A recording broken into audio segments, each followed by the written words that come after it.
Deal को लेकर राष्ट्रपति ट्रंप का बड़ा दावा। ईरान के साथ आज डील फाइनल होगी, ईरान के साथ आज डील साइन होगी, ये डोनाल्ड ट्रंप कह रहे हैं। डील होते ही हॉर्मुज़ स्ट्रेट खुल जाएगा। अगर डील नहीं होती है तो हमारे पास बड़ा विकल्प मौजूद है, ये बड़ा दावा किया है ट्रंप ने। और एक और बड़ी खबर, डील पर पाकिस्तान के प्रधानमंत्री शहबाज शरीफ का दावा। 24 घंटे में डील फाइनल हो जाएगी। शहबाज शरीफ ये बोल रहे हैं, समझौते की ई साइनिंग होगी, ये शहबाज शरीफ की तरफ से कहा गया। तो देखिए, ये तो पहले दिन से हम देख रहे हैं कि कैसे पाकिस्तान अमेरिका की जुबान बोल रहा है। जो अमेरिका की तरफ से कहा जाता है, जो डोनाल्ड ट्रंप बोलते हैं, वैसा ही जो बयान है वो पाकिस्तान की तरफ से दिया जाता है। लेकिन जो ईरान का रुख है और जो ईरान की तरफ से बयान आ रहे हैं वो बिल्कुल भिन्न है, बिल्कुल अलग है जो डोनाल्ड ट्रंप दावा कर रहे हैं। जी और डील पर पाकिस्तान के विदेश मंत्रालय का जो आधिकारिक बयान आया है वो आपको बताते हैं। वीडियो कॉन्फ्रेंसिंग के जरिए डील फाइनल होगी, ये पाकिस्तान के विदेश मंत्रालय की तरफ से कहा गया है। और एक और बड़ी खबर, डील को लेकर ईरान से बड़ी खबर आ रही है। आज अमेरिका से डील साइन नहीं होगी, ईरान के विदेश मंत्रालय की तरफ से कहा गया है।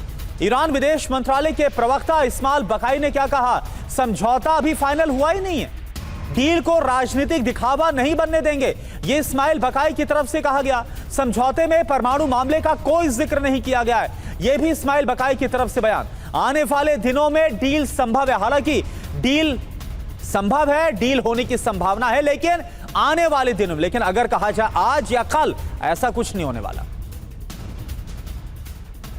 जी हां, तो कुल मिलाकर ईरान की तरफ से यह साफ साफ बताने की कोशिश की गई है कि एक सिल्वर लाइनिंग तो नजर आ रही है, आने वाले वक्त में डील मुमकिन तो है, लेकिन यह आज नहीं होने जा रहा जैसा कि ट्रंप दावा कर रहे हैं। इसका मतलब क्या हुआ, सीधे सीधे डोनाल्ड ट्रंप के दावे को खारिज कर दिया है ईरान के विदेश मंत्रालय ने और कहा है कि आज डील नहीं होने जा रही, क्योंकि अभी तो शर्तों पर बात होनी है। कौन कौन सी शर्तें, कौन कौन से मुद्दे एमओयू में तय किए जाएंगे, ये क्लियर नहीं है। ट्रंप दावा कर रहे हैं कि ईरान के साथ आज ही फाइनल डील होगी। ईरान का पक्ष है कि अमेरिका के साथ आज कोई समझौता नहीं होने जा रहा है, ये बकाई साफ कर रहे हैं। ईरान के साथ आज डील साइन होगी, आज अमेरिका से डील साइन नहीं होगी। ये देखिए, ट्रंप और ईरान के पक्ष में जमीन आसमान का फर्क है। डील होते ही हॉर्मुज़ स्ट्रेट खुल जाएगा, ये ट्रंप कह रहे हैं। ईरान का पक्ष है, हॉर्मुज़ को लेकर अभी फाइनल कोई बात नहीं हुई है, ये ईरान ने कहा है। ट्रंप कह रहे हैं सही समय पर B-2 बॉम्बर्स पायलट ईरान जाएंगे। ईरान कह रहा है कि अभी फाइनल ड्राफ्ट तैयार नहीं हुआ है डील का, लिहाजा आज ये नहीं होने जा रहा। पहाड़ के नीचे से यूरेनियम निकालेंगे, ये ट्रंप दावा कर रहे हैं। ईरान कह रहा है युद्ध खत्म करने की दिशा में हम सिर्फ आगे बढ़े हैं, ऐसा कुछ नहीं हुआ है। यूरेनियम कहीं भी हो उसे नष्ट कर देंगे, ये ट्रंप दावा कर रहे हैं। ईरान कह रहा है कि आने वाले दिनों में डील साइन होगी, ये संभव नजर आ रहा है, मुमकिन नजर आ रहा है। ये प्रक्रिया जल्दी और आसानी से हो जाएगी, ये ट्रंप कह रहे हैं। समझौते में परमाणु मामले का जिक्र नहीं है, ये ईरान का पक्ष है। तो कुल मिलाकर कहीं ना कहीं दत्ता जी, ईरान ये बताने की कोशिश भी कर रहा है कि डील को राजनीतिक दिखावा नहीं बनने देंगे। मतलब डील में जो बातें रखी जाएंगी वो ग्राउंड पर अमल में भी लानी होगी अमेरिका को, ये सीधे सीधे मैसेज दिया जा रहा है। और ये जो बार बार संवर्धित यूरेनियम का जिक्र होता है, ईरान जो डे 1 से कह रहा था उसी रुख पर आज भी कायम है कि संवर्धित यूरेनियम किसी भी हाल में अमेरिका को सौंपा नहीं जाएगा। फिर डील होगी कैसे? बिल्कुल समीर, देखिए ऐसा है, ये डील नहीं है, ये एक मेमोरेंडम ऑफ अंडरस्टैंडिंग है जो एक रोड मैप बनाएगा कि आगे चल के किस प्रकार अमेरिका और ईरान के अंदर फाइनल समझौता होगा। तो ये एक एमओयू है। एमओयू के अंदर जो शर्तें रखी गई हैं ईरान के माध्यम से और अमेरिका के माध्यम से, उसके अंदर कहीं पर भी संवर्धित यूरेनियम का जिक्र नहीं है। सिर्फ ये स्टेटमेंट दी गई है कि आगे चल के जब माहौल ठीक हो जाएगा तो वो यूरेनियम जो फोर्दो और नातांज के अंदर जून की बमबारी में, जब पिछले साल जून में B2 बॉम्बिंग की गई थी उस इलाके में, वो वहाँ पे दब गया, वहाँ पे नष्ट हो गया, उसकी मलबे को रिकवर किया जाएगा। तो कहीं पर भी ईरान सरेंडर करेगा यूरेनियम, ये इसका कोई जिक्र नहीं है। दूसरी बात, जो यूरेनियम का स्टैंड ईरान का है, वो पहले भी बोल रहा था हम न्यूक्लियर बम नहीं बना रहे हैं, हम ये जो समृद्धित यूरेनियम है इसको मेडिकल और अपने जो न्यूक्लियर पावर प्लांट्स हैं उसके लिए इस्तेमाल करेंगे। वो अभी भी उसी पे कायम है, वो फरवरी के महीने में भी उस पे कायम थे, उसके बाद भी हमले हुए। इसलिए ईरान अमेरिका के ऊपर कोई भरोसा नहीं करता है। ईरान वही करेगा जो उसके रेड लाइंस उसने नियुक्त करे हुए हैं, जिसके अंदर उन्होंने बड़ा क्लियरली बोला है समृद्धित यूरेनियम हम सरेंडर नहीं करेंगे। आप युद्ध का मुआवजा दीजिए, आप ये गारंटी दीजिए कि आगे से आप हमारे ऊपर हमला नहीं करेंगे, आप हमारे सारे फॉरेन असेट्स को रिलीज़ करेंगे, आप हमारी सारी सैंक्शंस को हटाएंगे। तो अगर उस शर्तों के ऊपर अमेरिका मानता है तो जीत किसकी हुई, जंग किसके लिए लड़ी अमेरिका ने? क्या हासिल हुआ इजराइल को और क्या हासिल हुआ अमेरिका को? सिवाय दुनिया के अंदर एक इकोनॉमिक डिस्टेबिलिटी लाने के लिए। सही बात। पूरी आपके अंदर जितना जो आपका पावर सेक्टर जो हम जिसको हम बोलते हैं, जो ऑयल गैस, जो आपका फर्टिलाइजर्स, इसके ऊपर जो असर हुआ, इसका जिम्मेवार कौन है? तो उसके साथ साथ में आप जो शिपिंग के ऊपर हमला कर रहे हैं, तो ये तो टेररिज्म है ना एक तरह का। अगर आपने बोलते हैं आपने नाकाबंदी करी है, नाकाबंदी में आप शिप को अरेस्ट कर लीजिए, उसके क्रू को अरेस्ट कर लीजिए। आपको कौन राइट देता कि आप जाके उन पे मिसाइलें मार दो? बिल्कुल सही बात है सर। मार्को रूबियो को बयान देखिए, जरा तनिक भर भी अफसोस नहीं है, कोई खेद नहीं है अमेरिका को जो किया, जिसमें 3 भारतीय क्रू मेंबर्स की भी जान गई और हमने विरोध जताया था अमेरिका के सामने, ये बात रखी थी, लेकिन जरा सा भी खेद की भावना ही नजर नहीं आ रही है अमेरिका में। मार्को रूबियो का आप बयान देख लीजिए, आपको साफ क्लियर हो जाएगा। करुणा। बिल्कुल, कि सवाल यहां पर यही है, जैसा वीके दत्ता सर ने बोला कि अगर आज की तारीख में डील होती है, क्योंकि ईरान तो मानने से तैयार नहीं, तो क्या ईरान की शर्तों पर ही अमेरिका राजी हो जाएगा? डील को लेकर इस्माइल बकाई का एक और बड़ा बयान आया है। क्या है वो? अगले 2 दिनों में जिनेवा जाने का प्लान नहीं है, इस्माइल बकाई बोल रहे हैं। यानी कि ईरान की तरफ से अगर कोई जाएगा नहीं तो डील किसके साथ हो रही है भाई? अमेरिका से डील को लेकर निराशा का माहौल है। इस्माइल बकाई का एक और बयान है। अमेरिका का वादा तोड़ने का तो इतिहास रहा है, यानी कि यहां पर तो ट्रस्ट ही नहीं है, ट्रस्ट डेफिसिट अभी भी नजर आ रहा है। कुल मिलाकर आज या हाल फिलहाल में डील होने के चांसेस जैसे बयान आ रहे हैं उससे तो लग नहीं रहे। तो डील में कहां पर पेच फंसा हुआ ये आप समझिए, एक एक करके सारी पॉइंटर्स आपके सामने रखते हैं। सबसे पहले अगर बात करें संवर्धित यूरेनियम की, यानी कि एनरिच्ड यूरेनियम, तो ईरान का साफ कहना है कि इस पर हमारा अधिकार है, पूरा हक है। अमेरिका का यह कहना है कि डील तभी साइन होगी जब नष्ट करने पर ईरान राजी हो जाएगा। जी हां, इसके अलावा परमाणु हथियारों का मुद्दा भी बड़ा है। ईरान कह रहा है कि हमारा परमाणु हथियार बनाने का कोई प्लान नहीं है। अमेरिका कह रहा है कि हर हाल में इसे छोड़ना होगा, जबकि ईरान ने तो कभी कहा ही नहीं कि वो परमाणु हथियार बनाने जा रहा है। इसके अलावा हॉर्मुज़ स्ट्रेट की बात करें तो ईरान की तरफ से कहा जा रहा है कि सहमत हैं, लेकिन हमें कंट्रोल इस पर चाहिए। अमेरिका का ये कहना है कि ईरान का कोई अधिकार नहीं है, यहां पर बाकायदा जो अंतर्राष्ट्रीय कानून है उनका हवाला भी दिया जाए। जी हां, लेबनान में जो लगातार इजराइल की तरफ से ताबड़तोड़ अटैक किए जा रहे हैं वो भी एक बड़ा मुद्दा है। ईरान कहता है कि इसे पूरी तरह से बंद करना होगा इजराइल को, अमेरिका यह सुनिश्चित कराए। अमेरिका कहता है कि हमने तो फैसला इजराइल पर छोड़ दिया है। तो कुल मिलाकर यह रुख नजर आ रहा है, इसीलिए बात लटकी हुई है। अब सख्त रुख जो है वो आप जरा देखिए, मुस्तफा खामनेई क्या बोल रहे हैं? यूएस अपने बेसिस को नहीं बचा पाएंगे, और जो हालत हुई है इससे पहले भी हमने देखा 40 दिन के युद्ध में क्या हुआ। तो ट्रंप का क्या कहना है? डील नहीं होगी तो हमारे पास दूसरे विकल्प मौजूद है, यानी सीधे ईरान को धमकाते हुए नजर आ रहे हैं। जी हां, वो दूसरों को क्या बचाएगा, ये कहा है मुस्तफा खामनेई ने सख्त रुख दिखाते हुए। ट्रंप कहते हैं ईरान के लिए हमारी सेना तैयार है, यानी फिर एक बार दबाव डालने की कोशिश अमेरिका करता नजर आ रहा है धमकियों के जरिए। इधर अगर भरोसे की कमी को देखें, जो लगातार हम देखे रहे, जमीन पर लागू कौन कराएगा? यह ईरान की तरफ से कहा जा रहा है। अगर जो शर्तें तय की जाती है, अमेरिका का यह कहना है कि उल्लंघन हुआ तो जवाबदेही आखिर किसकी होगी? यानी कुल मिलाकर दोनों पक्ष यह भी नहीं डिसाइड कर पा रहे कि जो शर्तें लागू की जाएंगी उसको अमली जामा आगे कैसे पहनाया जाए। लेकिन फिर भी ट्रंप तो ट्रंप है, दावा कर रहे हैं कि आज ही डील होगी, आज ही साइन होगी। ईरान की सेना युद्ध के लिए पूरी तरह से तैयार है। ईरानी संसद की सुरक्षा समिति की वार्निंग सामने आई है। हर सैन्य हलचल पर ईरान की पैनी नजर है, यह कहा गया है। समझौते की आड़ में ईरान की बड़ी सैन्य तैयारी शुरू हो चुकी। तस्नीम न्यूज एजेंसी के हवाले से बड़ा दावा किया गया। तो देखिए कंफ्यूजन अभी भी कितना नजर आ रहा है, और यह कंफ्यूजन पैदा हो रहा है डोनाल्ड ट्रंप के बयानों से, उनके दावों से। डील की या जंग की तैयारी है, क्या समझ में आ रहा है? डील की खबर के बीच ईरान बड़े पैमाने पर तैयारियां कर रहा है। अगर हमला हुआ तो फिर जवाब कैसे दिया जाएगा, यह तैयारी हो रही है। अमेरिका को जवाब देने के लिए हमले की तैयारी है। कुछ दिन पहले ही खाड़ी देशों पर हमले किए भी हैं ईरान ने। बिल्कुल, यानी कि ईरान ने बता दिया है कि वो झुकने वाला है नहीं।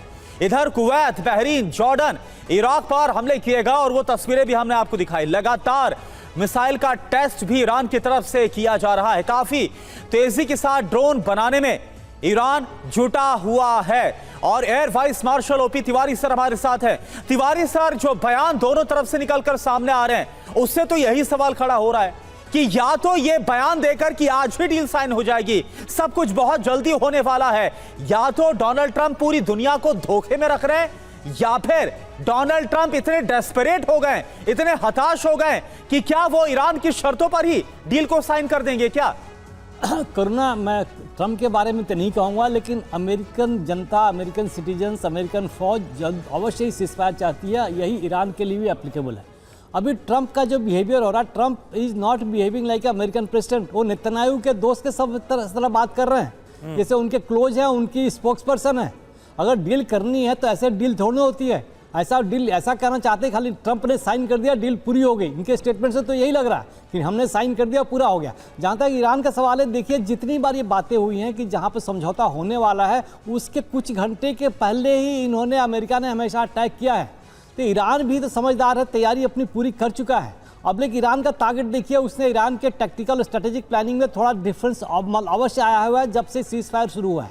अब उसके टारगेट्स उन्होंने अलग डिफाइन कर रखे हैं, अब कहाँ डिस्ट्रॉय करना है। अभी सबसे ज़्यादा झटका ये मिडिल ईस्ट नेशंस पर, गल्फ काउंसिल कमेटी जो है, जीसीसी है, उनके जो मेंबर्स हैं उनके ऊपर अटैक होगा।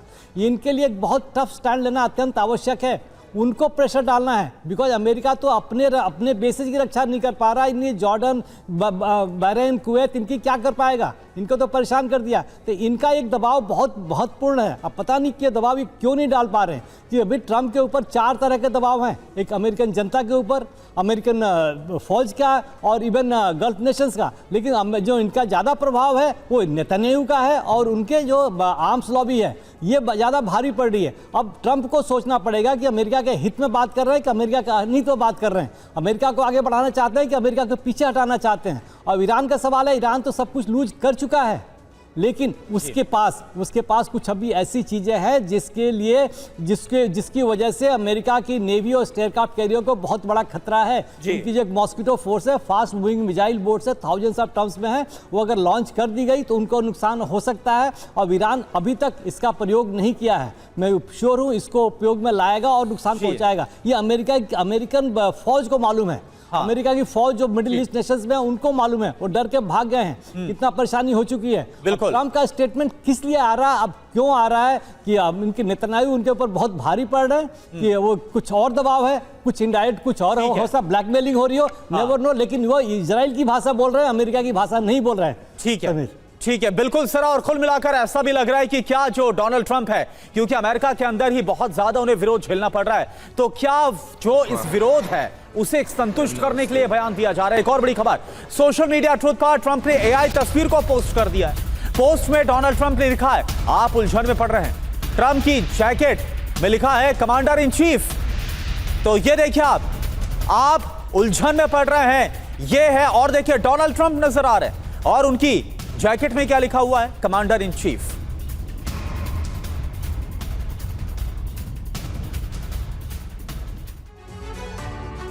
तो ट्रंप एआई के जरिए तरह तरह के अवतार लेने में माहिर माने जाते हैं। ट्रंप का कमांडर इन चीफ अवतार सामने आया है। एक तस्वीर, एआई जनरेटेड इमेज पोस्ट की है डोनाल्ड ट्रंप ने, और इसके जरिए कुछ संदेश देने की कोशिश की है। आइए डिकोड करते हैं। तस्वीर में क्या दिख रहा है? युद्धपोत दिख रहा है, अमेरिका की नौसैनिक शक्ति दिखा रहे हैं। अब ऐसे शक्ति दिखाई जाएगी अमेरिका की। लड़ाकू विमान दिख रहा है, तुरंत सैन्य प्रतिक्रिया की क्षमता दिखाने की कोशिश की जा रही है। दूरबीन से देखते ट्रंप खुद नजर आ रहे हैं, यानी इसके जरिए मैसेज क्या दे रहे हैं कि स्थिति पर नियंत्रण और निगरानी रखी जा रही। कमांडर इन चीफ के तौर पर खुद को दिखाया है, यानी निर्णायक नेतृत्व की छवि पेश करने की कोशिश की जा रही है। यू आर गेटिंग डिस्कॉम्बिबुलेटेड, ये उन्होंने लिखा है। ईरान को सीधी चेतावनी देने की कोशिश इसके जरिए की जा रही है, बताने की कोशिश की जा रही है कि जो ईरानी नेतृत्व है वो उलझन में है, वो पसोपेश में। पोस्ट के मायने क्या है? डील पर विरोधाभासी संकेतों से ट्रंप नाराज है, शक्ति प्रदर्शन वाली तस्वीर से कठोर संदेश दिया जा रहा है, ईरान पर हमले का दबाव बनाने की रणनीति दिख रही है, मनोवैज्ञानिक बढ़त हासिल करने की रणनीति पर डोनाल्ड ट्रंप काम कर रहे हैं। हमारे साथ वीके दत्ता जी मौजूद हैं। दत्ता सर, अब ये एआई जनरेटेड इमेजेस पोस्ट कर करके ईरान को कब तक धमकाएंगे, डराएंगे डोनाल्ड ट्रंप? क्योंकि ये सिलसिला तो बीते कई दिनों से जारी है, इसका कोई हासिल वसूल तो निकला नहीं, कोई फर्क तो पड़ा नहीं, ईरान डर तो नहीं गया? बिल्कुल समीर, ये तो वो कहानी है कि एक बच्चा अपने मन को बहलाने के लिए अलग अलग कॉमिक की फोटोएं बना ले।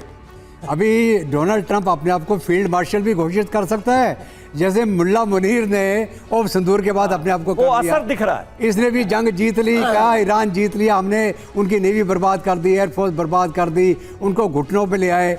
उनकी फोर्स तो इंटैक्ट है, उनकी मिसाइल इंटैक्ट है, उनके सारे ड्रोन्स इंटैक्ट हैं, और वो आपका इंतजार कर रहे हैं कि आप जमीन पे आइए, हम आपको बताते हैं। तो अभी डोनाल्ड ट्रंप शायद फील्ड मार्शल का यूनिफॉर्म पहन ले, field marshal Trump, field marshal Munir.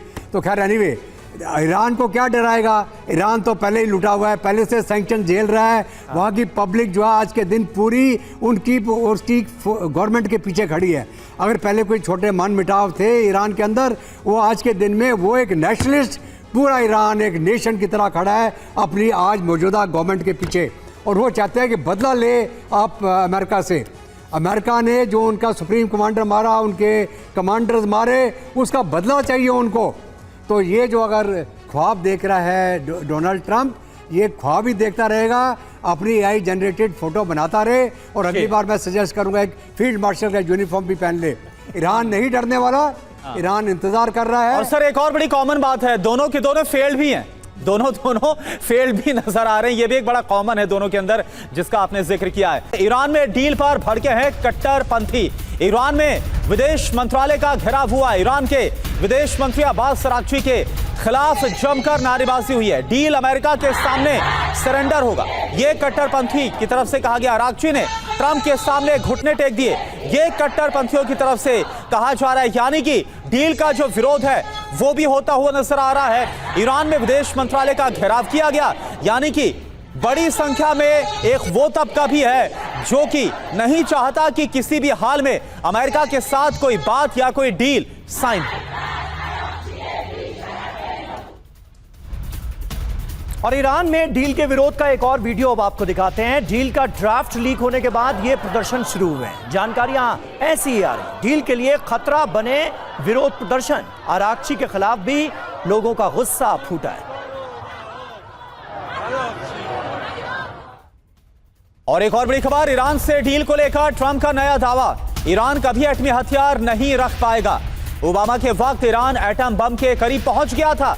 Obama से डील में ईरान को मिले 1.7 अरब डॉलर, नई डील में पैसे का कोई लेन देन नहीं, यह डोनाल्ड ट्रंप की तरफ से कहा गया।